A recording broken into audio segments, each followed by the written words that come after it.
Chers amis, à 7 heures même, 6 autres rassemblements se tiennent dans 6 grandes villes de notre pays. Nous sommes ici non loin de l'Assemblée nationale et aussi à proximité immédiate de l'Institution nationale des Invalides, réunie dans la gravité. Car arrive ce soir en séance publique à l'Assemblée un projet de loi gravissime par son contenu et ses conséquences. Toxique et néfaste, il l'était déjà quand le président de la République l'a présenté, dissimulé derrière les mots trompeurs d'aide à mourir et de fraternité.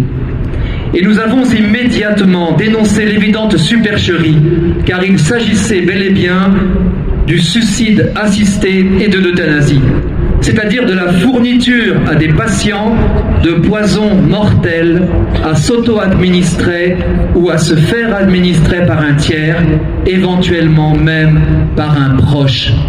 Quel basculement! Depuis 2500 ans et l'antique serment d'Hippocrate, le système de santé est protégé par l'interdit de donner la mort à une personne malade, qui doit toujours être soulagée, sans acharnement thérapeutique, mais jamais tuée. Et voilà pour le vrai, cet interdit de tuer, clé de voûte de la déontologie médicale, qui protège le faible du fort, notamment du mortel abus de faiblesse qui consiste à laisser entendre que certaines vies seraient devenues indignes d'être vécues. Les critères d'éligibilité de la prétendue aide à mourir du projet gouvernemental étaient présentés comme stricts, garantis, rassurants. Il n'en est rien. Celui de pronostic vital engagé à court ou moyen terme, comme celui de souffrance psychologique jugée insupportable, ouvrait la voie à toutes les dérives. Car ils sont inopérants, invérifiables. Nous l'avons démontré lors de notre audition à l'Assemblée nationale devant la commission spéciale chargée d'étudier ce texte de loi. Nul ne pouvait par ailleurs ignorer l'effet domino que l'on observe dans tous les pays qui ont peu ou prou légalisé suicide assisté ou euthanasie. Les digues qui ne tiennent pas sont des pièges.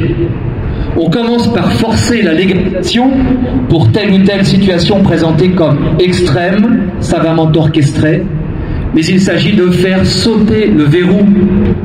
Ensuite, au nom de l'égalité, tout glisse et le cadre disparaît. C'est ainsi que dans ces pays où euthanasie ou suicide de personnes qui n'ont pas, ou euthanasie, pardon, ou suicide des personnes qui n'ont pas de maladie mortelle, mais seulement des souffrances psychiques ou des polypathologies liées à l'âge, tout en délaissant les soins palliatifs. Voilà ce que promettait ce projet. Mais nous n'en sommes plus là, car cet effet domino a déjà commencé, puisque la commission spéciale a lourdement aggravé ce projet avant son arrivée en séance plénière. Nous l'avons constaté lors de notre audition, les députés militants qui se sont pressés dans cette commission ont pratiquement fait sauter toutes les digues. Nous n'allons pas détailler. 2 exemples. L'exigence d'un pronostic vital engagé a été supprimée. Et des délais de réflexion sont passés de 2 jours, ce qui était déjà affligeant, à 0 dans certains cas. Si la loi est votée en l'état, on va pouvoir euthanasier rapidement une personne qui ne souffre en rien d'une maladie mortelle et sans que quiconque puisse l'en protéger, car il n'y a pas de recours possible. Il est même prévu une amende de 15 000 € et un emprisonnement d'1 an pour quiconque prétendrait dissuader quelqu'un de recourir au suicide assisté ou à l'euthanasie. On peut estimer ce que l'on fait à 40 000 morts par euthanasie chaque année, le résultat de ce qu'est devenu ce texte qui se présentait comme minimaliste. Voilà ce que devient la fraternité dont la loi se revendique. Nous pouvons dire notre colère, en entendant Madame Vautrin, ministre de la Santé, se prétendre sur ces ajouts alors que c'est le gouvernement qui a allumé cet incendie qui est incontrôlable. Voilà le sens de notre alerte et de notre présence aujourd'hui. Les 7 dominos géants que vous avez sous les yeux sont tour à tour déstabilisés, menacés par ce texte de loi, tandis que nous faisons tout pour les sauvegarder. Premièrement, la prévention du suicide, grande cause nationale qui ne devrait souffrir aucune exception, serait entamée si l'État organisait des suicides assistés. Exclure de cette prévention ceux qui ont le plus besoin d'être protégés du suicide est une discrimination injuste. Deuxièmement, les soins palliatifs. Les soins palliatifs sont dénaturés et concurrencés par la aide à mourir, qui veut faire croire que faire mourir est un soin, alors que toute la culture palliative se fonde sur le refus de l'acharnement thérapeutique et de l'administration délibérée de la mort. Troisièmement, les progrès dans la lutte contre la douleur sont découragés quand l'injection létale est proposée comme solution, une solution qui risque d'être de facilité, dictée par l'incompétence, alors que les centres de lutte contre la douleur sont encore trop peu nombreux et surchargés. Quatrièmement, la confiance soignant-soigné est à son tour ruinée par la levée de l'interdit de tuer. C'est le risque de toute puissance des soignants qui a conduit à formaliser cet interdit dans leur relation de soins. Peut-on faire confiance à la main qui soigne quand elle peut tuer? Cinquièmement, la paix sociale serait minée par les conflits inhérents à la pratique du suicide assisté et de l'euthanasie. Conflits au sein des équipes soignantes et des familles, mobilisation de la justice, sans oublier les incessantes controverses politiques autour des révisions d'une telle loi. Sixièmement, la protection des plus fragiles serait mise à mal par une pratique faisant intrusion dans les moments de grande vulnérabilité. Elle risque d'inciter les plus faibles à l'auto-exclusion. Comment résister à la pression des proches, des soignants, de la société qui vous jugent sans utilité ni valeur? Enfin, septième domino, c'est donc le principe même de fraternité qui se mesure dans ces 6 premiers dominos qui est bousculé. Et ce n'est pas le moindre des paradoxes de cette loi qu'elle se prétende de fraternité, alors que c'est la fraternité qu'elle abat. Nous l'avons dit, cet effet domino est en place. Il commence même. Les amendements votés en commission ne font confirmer notre alerte. Ne tuons pas la fraternité, tel est notre cri, tel est l'enjeu de notre mobilisation. Au lieu de saper tous ces fondements de la fraternité, le gouvernement serait mieux inspiré de les renforcer, en commençant par prendre soin de notre système de santé si fragile, des personnes âgées dépendantes, et finalement de tous ceux qui doutent du fait de leur isolement, de leur précarité, de leur dépendance ou de leur maladie, au point de se demander si elles ont encore une place dans notre société. Je vous remercie.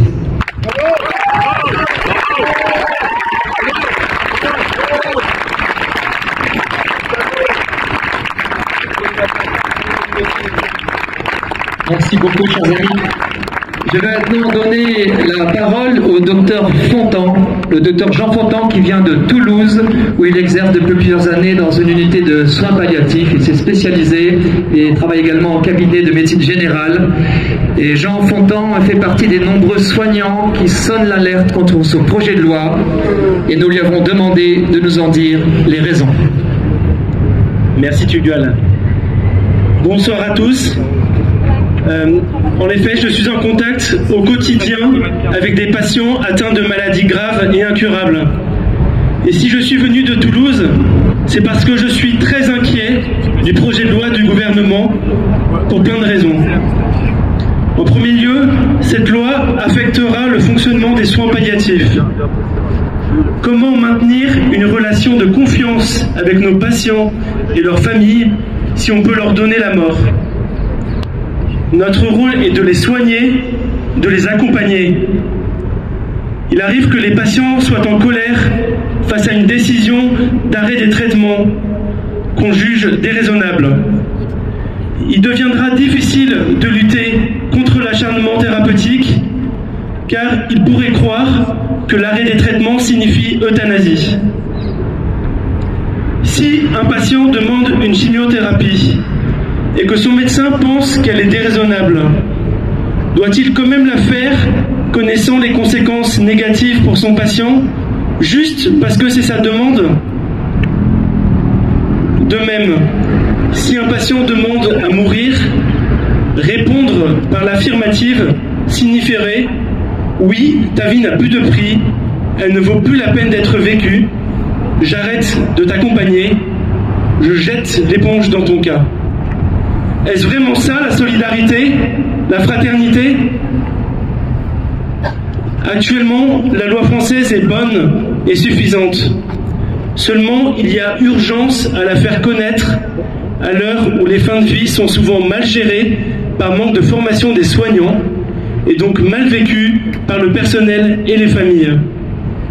Il y a aussi urgence à former pour lutter contre l'acharnement thérapeutique dans certains services. Le plan décennal proposé par le gouvernement est largement insuffisant. Un Français sur deux qui en aurait besoin n'a pas accès aux soins palliatifs.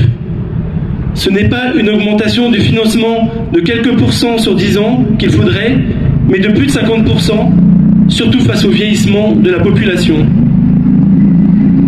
De plus, on crée un flou en voulant changer les termes. Soins d'accompagnement. Ce n'est pas en changeant les termes que l'on change la réalité. Les soins d'accompagnement existent déjà et c'est déjà notre quotidien. Nous mettons déjà en place, via les équipes mobiles, un accompagnement précoce des patients et de leurs familles dès le diagnostic de la maladie grave. Il faut arrêter les euphémismes. Aide à mourir, ultime soin, éteindre la lumière. Revenons au réel. Je demande aux parlementaires de se mettre à notre place de médecin. On nous demande d'entrer dans une chambre, de faire un geste létal, peut-être devant des proches, et ensuite la réalité est celle d'un cadavre dont nous aurons aussi à nous occuper. N'y aura-t-il vraiment pas de conséquences pour les soignants qui sont déjà à bout de souffle? Les critères évoqués dans le projet de loi ne sont pas ceux de la réalité de ce que vivent nos patients. Il est impossible de juger la solidité d'une demande d'aide à mourir d'un patient dans ces circonstances. L'ambivalence est omniprésente. Récemment, nous avons accompagné en équipe mobile un monsieur demandant depuis 4 semaines à mourir devant de fortes douleurs et des difficultés respiratoires. Il est rentré chez lui en HAD cette semaine, à son domicile, très heureux et soulagé. Et son épouse nous a remerciés. Il avait pourtant tous les critères pour que la loi s'applique. Maladie grave, incurable, souffrance réfractaire à nos soins, plus de 2 jours de demande à mourir, et nous l'aurions privé de ces derniers moments aux familles.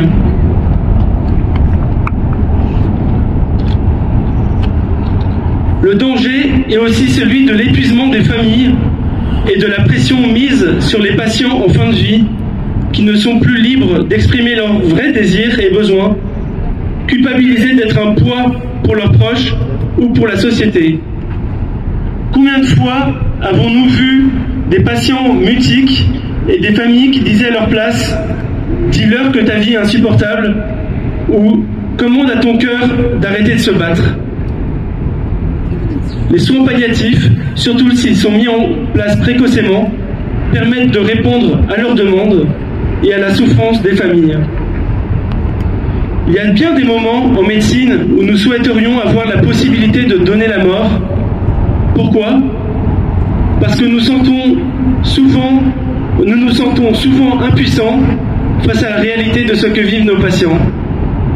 Et c'est parce qu'il est interdit de donner la mort, parce qu'il nous est interdit de renoncer, en somme, que nous sommes obligés de rester inventifs, même dans les situations les plus compliquées. C'est pour cela que j'ai choisi ce métier, pour me battre avec et pour mes patients. Cet interdit de la mort me protège moi, comme elle protège mes patients. Trembler avant de légiférer.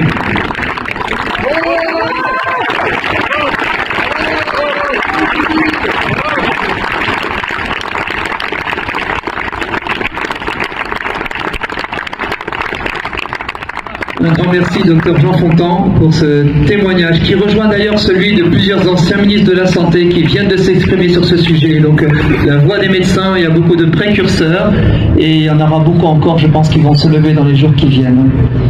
Je me tourne vers notre second témoin, Axel Hubert. Axel nous offre aujourd'hui de porter notre regard sur les personnes en situation de vulnérabilité. Son mari, Léonard, a traversé l'épreuve de la maladie de Charcot ou sclérose latérale amyotrophique. Il en est mort en 2013. Or, c'est la maladie le plus souvent invoquée comme éligible à ce projet de loi. Nous avons demandé à Axel son témoignage et son avis.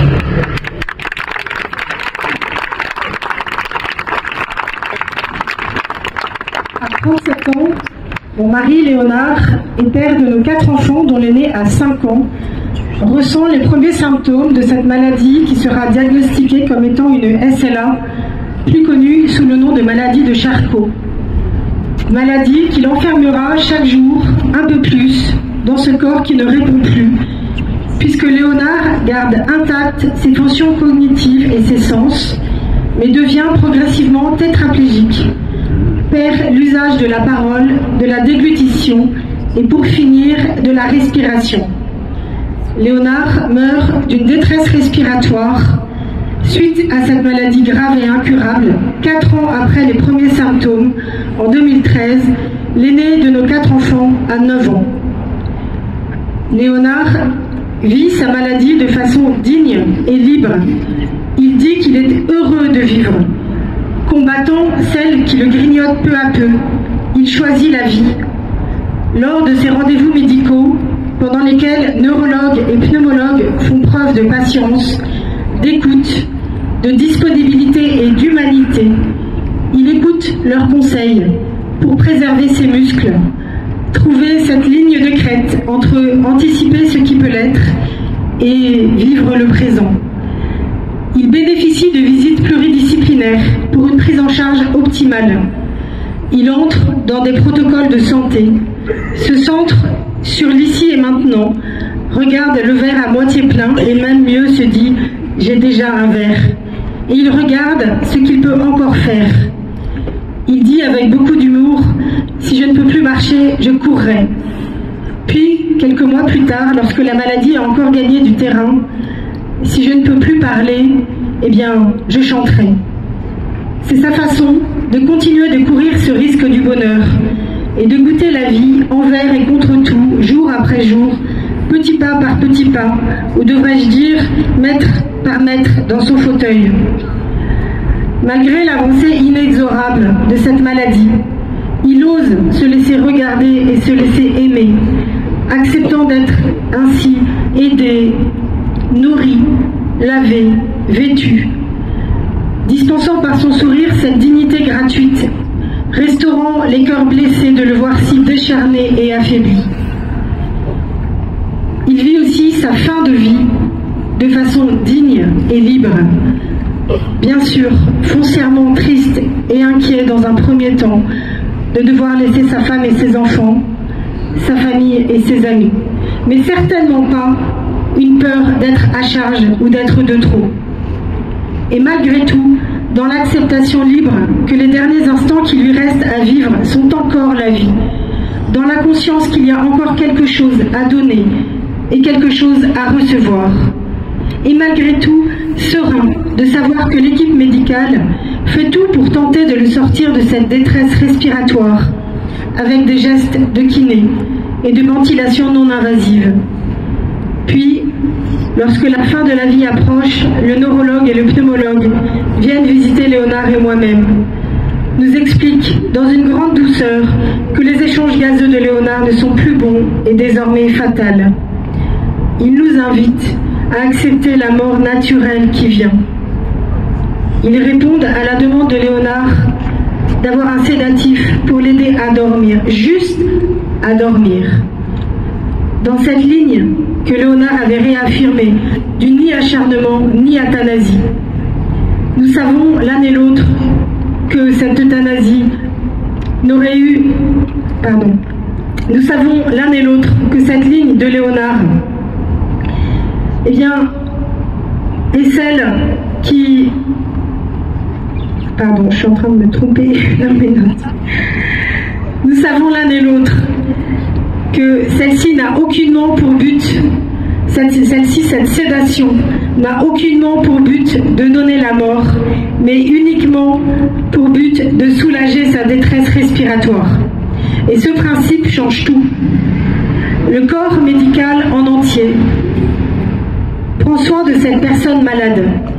Des infirmières font la toilette de Léonard, elles le lavent, le massent avec une huile alors qu'il est inconscient.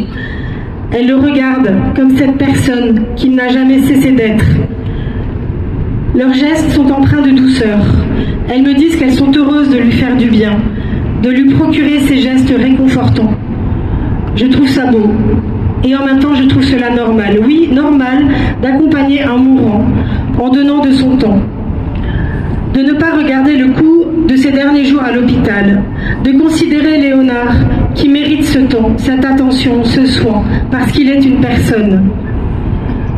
Léonard vit ses derniers instants serein d'être ainsi accompagné par l'équipe médicale, aimé, entouré par ses proches. Tous n'ont pas cette chance. J'ai vécu moi-même la fin de vie de Léonard, son agonie, dans une grande fatigue, certes, tant la charge émotionnelle est intense, dans une grande tristesse et souffrance bien sûr, mais aussi dans une paix et même, oserais-je dire, une joie profonde. Tristesse et joie a priori ambivalentes, mais pourtant bien reliées et présentes. Tristesse devant la séparation et l'absence à venir, l'inquiétude de l'inconnu, mais aussi une joie profonde d'être à ma place, dans l'ici et maintenant, à être là, juste à être là, à caresser sa main, à lui murmurer les mots importants, sans phare ni mise en scène, dans le lâcher-prise. De donner et de recevoir tant d'amour dans ces derniers instants qui n'auront pas été escamotés. De prendre le temps de parler, d'écouter, d'échanger notre amour dans un tel souffle, par quelques mots, quelques regards et touchés. De regarder Léonard, et non pas l'écran affichant la saturation, dans ce temps qui est désormais suspendu. Cela n'aurait pas été aussi beau et naturel si Léonard avait été euthanasié. Osons employer les mots justes. J'aurais ressenti comme une contradiction de lui dire « Je t'aime, mais je ne t'aime pas assez pour supporter ces derniers jours, cette dégradation encore à venir. » Mes contradicteurs répondront que la loi injustement nommée aide à mourir n'enlève rien à ma liberté à choisir d'accompagner mon proche comme je le souhaite. Mais c'est oublier que nous sommes une société, de facto des êtres interdépendants les uns des autres, et que cette liberté nous oblige. Elle nous oblige les uns les autres, oui, elle nous oblige. Avec la légalisation de l'euthanasie en France, le signal que nous envoyons à beaucoup de personnes serait que notre société n'est pas prête à accompagner leurs souffrances, ni à les prendre en charge, et qu'il vaut mieux les abréger en les tuant. Je refuse cette société qui tue au nom de la compassion ou d'intérêts économiques. Je vous appelle à la refuser aussi en refusant ce permis de tuer. Les promoteurs de ce projet de loi prévoyant de faire mourir ont-ils conscience de la violence qu'ils nous font quand il désigne les patients atteints de SLA comme éligibles à cette forme de suicide, plutôt qu'à un accompagnement de qualité auquel on finirait par ne plus croire. Je voudrais aussi terminer en vous disant que d'avoir pu vivre ainsi, sans culpabilité, ces derniers instants de Léonard, d'avoir pu ainsi lui dire au revoir, m'aura beaucoup aidé dans mon deuil. Je ne serais pas la même si je n'avais pas vécu cela. Cela m'a fait grandir. Cela m'a permis de mieux goûter la vie et d'être aujourd'hui plus à l'écoute de ceux qui sont dans la peine. Je vous remercie.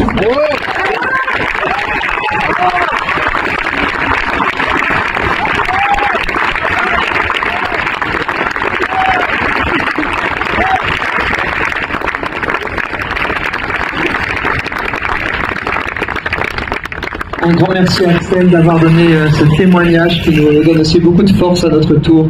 Je précise que Axel Hubert est devenu coach et thérapeute auprès de personnes et de familles. Elle a écrit 2 livres, le premier qui est son témoignage bien sûr plus complet, titré « Si je ne peux plus marcher, je courrai » en 2016 chez MAM, et puis tout récemment en 2023, « Le deuil, une odyssée ». Léonard a visiblement mis en marche tout ce déploiement. Et je me tourne vers notre 3e intervenant qui nous vient des Pays-Bas. Il s'agit du professeur Theo Boer. Le professeur Boer enseigne l'éthique de la santé à l'université de Groningen. Il est membre du conseil de santé néerlandais. Il a surtout été membre pendant 10 ans, à partir de 2005, de la commission gouvernementale de contrôle de l'euthanasie, ce qui l'a conduit à voir passer des milliers de rapports. Et cela l'a fait évoluer quant à son avis sur ce sujet. C'est dire si son alerte a du poids. Le professeur Theo Boer. Merci. Mesdames et messieurs, les Pays-Bas ont l'expérience la plus longue en matière de l'euthanasie.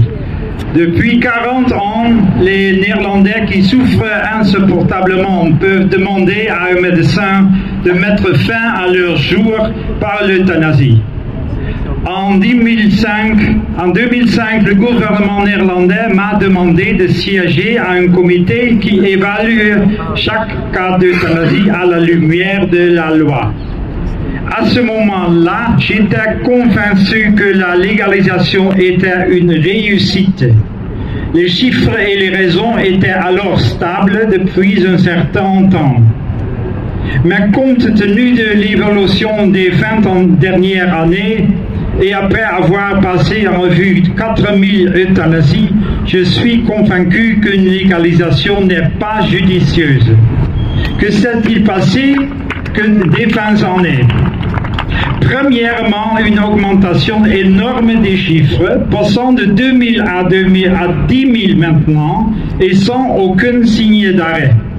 Aujourd'hui, 5,4% des Néerlandais meurent par l'euthanasie, et dans certaines régions, ce chiffre approche les 20%. L'euthanasie passe d'un dernier recours à une option privilégiée. Deuxièmement, les raisons pour recourir à l'euthanasie se multiplient. Les Néerlandais ont commencé par légaliser l'euthanasie pour les patients en phase terminale. Mais aujourd'hui, environ 20% des maladies, ça va bien, merci. Environ 20% des maladies concernent les patients qui ne sont pas en phase terminale. Démence, psychiatrie, polypathologie liées au vieillissement, handicaps, le décès de mari, etc. Dans ces cas, les patients ne craignent plus une mort grave qu'une vie grave. Comparez également les développements en Belgique et au Canada. Il n'existe aucun pays au monde où les chiffres n'augmentent pas et où les causes ne s'étendent pas. Mesdames et messieurs, les Pays-Bas sont considérés comme l'un des pays les plus riches et les plus égalitaires du monde, avec l'un des meilleurs systèmes de soins de santé et l'un des plus accessibles et avec le meilleur système de l'évaluation au monde. Mesdames et messieurs, si les Néerlandais ne parviennent pas à limiter les chiffres et les critères, qu'en est-il dans les pays moins bien équipés et où la culture de l'évaluation fonctionne moins bien? Je pense qu'on peut affirmer avec certitude que lorsque la France légalisera l'euthanasie, dans 20 ans, votre pays ressemblera exactement aux Pays-Bas aujourd'hui. Il y a des Français qui prétendent de ne pas se soucier de l'évolution des Pays-Bas parce que les Pays-Bas ne sont pas la France. Ces gens sont coupables d'une forme de tromperie pas beaucoup plus intelligente que ceux qui nient que le déréchauffement de la planète est dû à l'homme. Les partisans de l'euthanasie font de l'autruche. Peut-être une fois que les chiffres auront augmenté, ils diront « Si tant de gens veulent l'euthanasie, c'est bien d'avoir cette option, n'est-ce pas ?» Mais c'est précisément là que réside le problème. Lorsque nous parlons de l'euthanasie, nous ne parlons pas seulement de liberté, mais aussi de tendances sociales contre lesquelles les gens ont peu de défense. Tout comme notre comportement d'achat et la façon dont nous nous habillons, la façon dont nous abordons la fin de vie fait également partie d'une normalité sociale. Ce que nous constatons aux Pays-Bas, c'est que la liberté des uns devient bientôt la contrainte des autres. Comparez l'euthanasie avec l'aviation. La possibilité de prendre l'avion a eu un impact indéniable sur nos amitiés, nos habitudes de voyage, notre économie, notre éducation, etc. Même pour ceux qui ne prennent pas l'avion. Dans le même ordre des idées, l'euthanasie a un impact bien plus important que sur les 10 000 Néerlandais qui meurent après avoir été euthanasiés. Le regard que nous portons tous sur le vieillissement, la fragilité, la dépendance aux soins et la notion même d'humanité a changé et est érodé. Même les personnes qui meurent de mort naturelle se posent la question du choix de l'euthanasie en raison de la possibilité d'y avoir recours. C'est l'embarras du choix. Pourquoi continuer à souffrir de cette manière inhumaine? Nous avons une solution pour cela de nos jours, n'est-ce pas? L'implication des médecins ici ne peut guère être surestimée. Comme pour d'autres actes médicaux, on peut supposer qu'un médecin qui pratique l'euthanasie est convaincu de la nécessité de cette intervention. Il envoie ainsi un signal indiquant que pour cette personne, le docteur considère effectivement que la mort est préférable à la poursuite de la vie.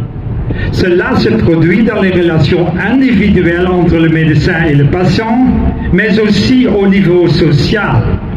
Les patients demandent l'euthanasie pour les maladies A, B ou C. Les médecins accordent l'euthanasie pour les maladies A, B ou C. Des documentaires émouvants sont diffusés à la télévision et cela attire de nouveaux patients. L'offre crée la demande. La dernière tendance est l'euthanasie pour les couples. L'association néerlandaise pour l'euthanasie a fait l'éloge de cette forme de mort en la qualifiant de belle. Si vous partez ensemble, main dans la main, aucun des deux partenaires n'a à s'affliger. Mais le message peu charitable est aussi le suivant. Continuer à vivre comme une veuve est une forme de souffrance insupportable pour laquelle notre société n'a pas de solution. C'est ce que j'appellerais une spirale descendante de désespoir. Le mot néerlandais pour société est samenleving, littéralement vivre ensemble. Ce beau mot symbolise ce que devrait être une société, s'entraider pour vivre ensemble.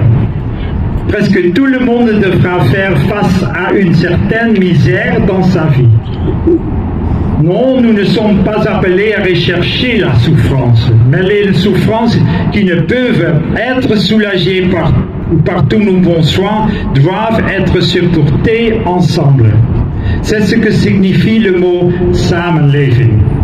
Ce que nous constatons aujourd'hui, c'est une incapacité à faire face aux aspects sombres de la vie humaine. Mesdames et messieurs, je ne suis pas par principe opposé à l'administration intentionnelle de la mort. Et je comprends aussi très bien une demande d'euthanasie. Mais je pense qu'il existe des preuves irréfutables que la légalisation de l'euthanasie n'est pas la seule solution. Elles mettent en mouvement une dynamique qui change toute notre société. Que personne ne dise donc que l'euthanasie légale est une simple question de liberté individuelle. Elle envoie un message sur lequel il faut mieux que certaines personnes cessent d'exister. Le cynisme, mesdames et messieurs, le cynisme de cette liberté ne peut être sous-estimé. Je vous remercie.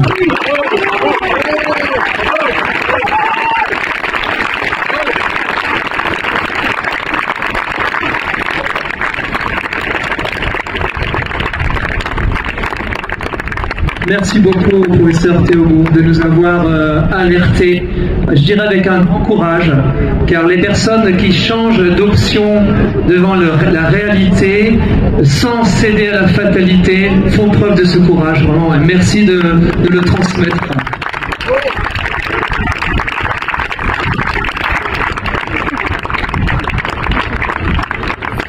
Merci aussi au docteur Jean Fontan et à Axel Hubert.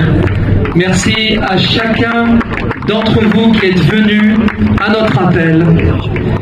Notre rassemblement va s'achever en même temps que 6 autres dans 6 autres régions, mais aucunement notre mobilisation. Elle ne fait que commencer. Nous entendions encore ce matin les médias annoncer que le processus parlementaire, du fait des navettes entre les deux assemblées, pourrait durer 1 an ou plus. Et l'opposition à ce projet est en train d'enfler. L'enjeu de la ténacité est donc déterminant. À chaque étape du projet, nous serons en veille, en alerte et en action. L'issue d'un premier vote qui est annoncée pour le 11 juin à l'Assemblée nationale n'est qu'une étape. L'eau peut encore couler sous les ponts. L'histoire n'est jamais écrite d'avance. Et nous comptons donc sur vous tous, sur chacun, pour suivre de près ces débats, en nous suivant, si vous le souhaitez, afin d'y participer. J'ajoute un élément clé, qui est dans l'ADN de notre mouvement. Tout ce que nous faisons et ferons pour expliquer, éclairer, dénoncer est utile. C'est utile aujourd'hui pour faire barrage à ce texte, c'est aussi utile pour bâtir l'avenir, quelle que soit l'issue du processus législatif qui nous mobilise.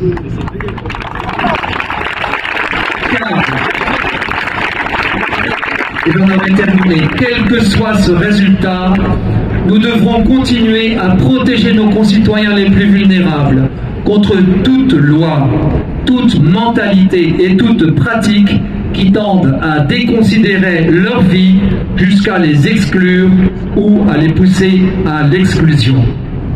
Voilà pourquoi Alliance Vita compte plus que jamais sur vous. Je vous remercie.